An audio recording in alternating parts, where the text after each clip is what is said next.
I remember the sound first, the hollow thud of my father's fist against my jaw, the way the music stopped, the way the laughter started. It was my son's birthday, his 7th. Balloons sagged against the ceiling, candles half burned on the cake. He stood there, eyes wide, clutching the gift I'd bought him with the last of my savings. And in front of him, his grandfather, my father, hit me like I was still 12. And the crowd laughed. Even my own mother's lips curled. "Leeches don't throw parties," she sneered, as if celebrating my boy was a waste. They thought humiliation was entertainment. But that day, while they laughed, something inside me stopped breaking.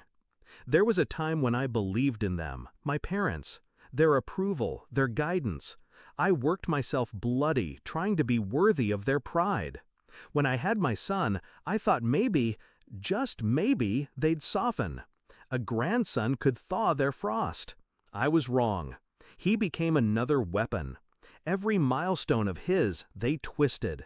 Every joy of mine, they mocked.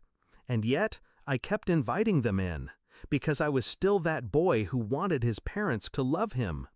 But patterns reveal themselves if you stop crying long enough to see. The smirks when I showed up in cheap clothes, the way they whispered when I walked away, the way my son asked me, "Dad, why does Grandma hate you?" That one cut deeper than any punch.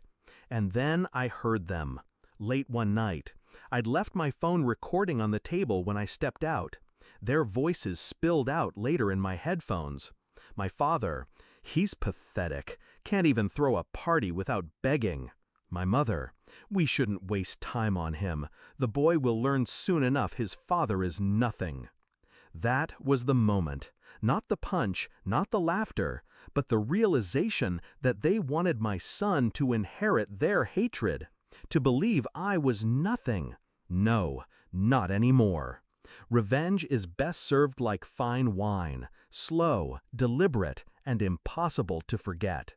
I stopped reacting, stopped explaining myself, stopped giving them the satisfaction of watching me bleed. Instead, I started watching, documenting every insult, every theft, every manipulation. My father's shady business deals, I kept receipts. My mother's fraudulent charity donations, screenshots. The family friends who mocked me online, I knew where their skeletons hid. I didn't rage, I didn't confront. I waited.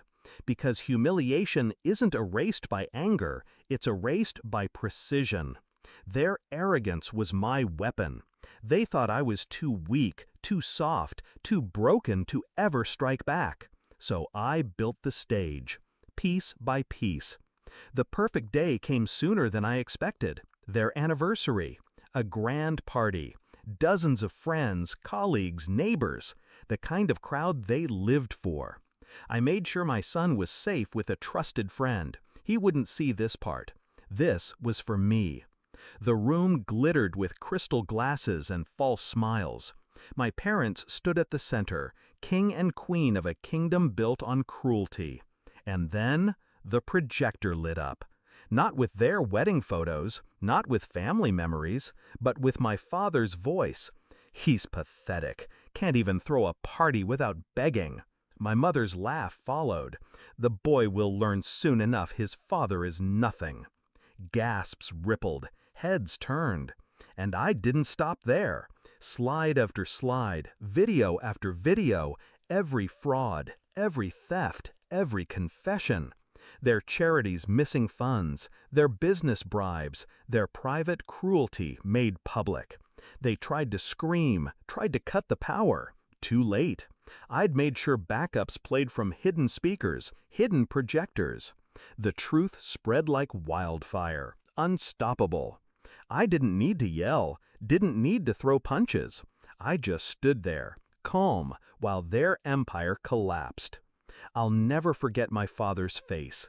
The man who once raised his fist at me in front of my son, reduced to a stammering, red-faced coward.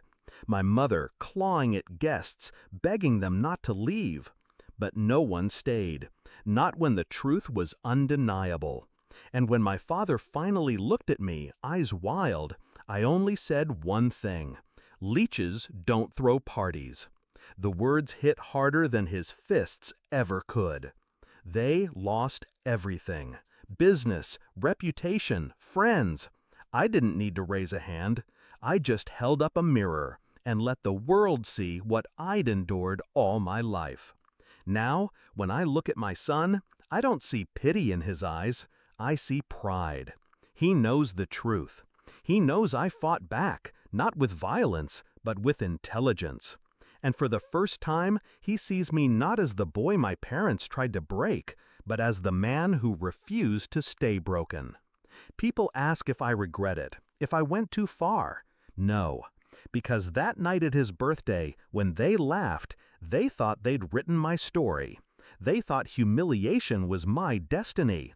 But I was already writing theirs, and I made sure it ended the way it always should have, with silence, shame, and the sound of their empire collapsing.